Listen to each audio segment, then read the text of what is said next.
rekan, berjumpa lagi dengan saya Emi Hamayosi dalam kelas UML menggunakan Draw.io. Dalam video kali ini kita akan membahas mengenai membuat deployment diagram menggunakan Draw.io.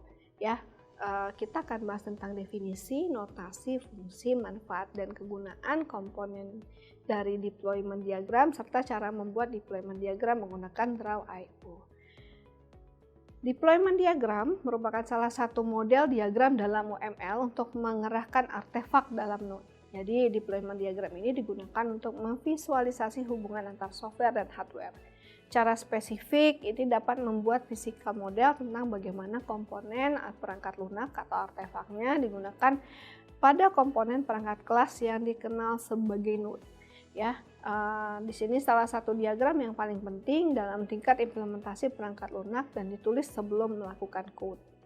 Notasi-notasi pada deployment diagram sebagai berikut. Nah, di sini ada beberapa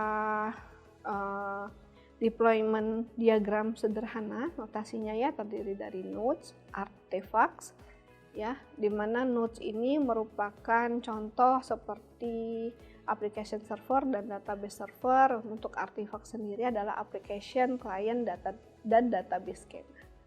Deployment diagram juga berfungsi untuk menunjukkan infrastructure system dan bagaimana berbagai perangkat lunak yang dapat dieksekusi serta artefak diterapkan pada target deployment.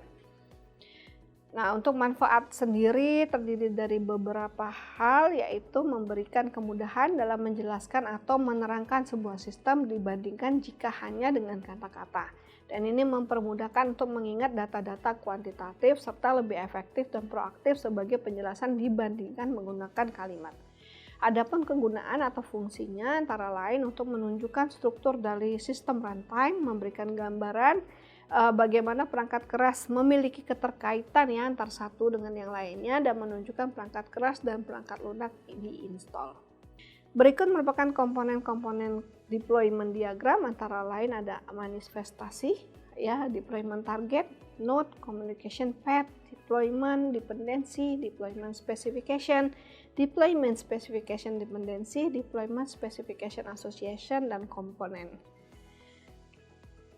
Nah, cara membuat deployment diagram menggunakan Draw.io itu kita lagi-lagi mengaktifkan 25 UML ya, shape library. Kita klik more shape di bawah bagian panel kiri di Draw.io, scroll ke bawah dan kita centang ya di checkboxnya sebelah UML 25 shape library di bagian perangkat lunak, dan kita aktifkan UML shape library, kemudian kita klik apply.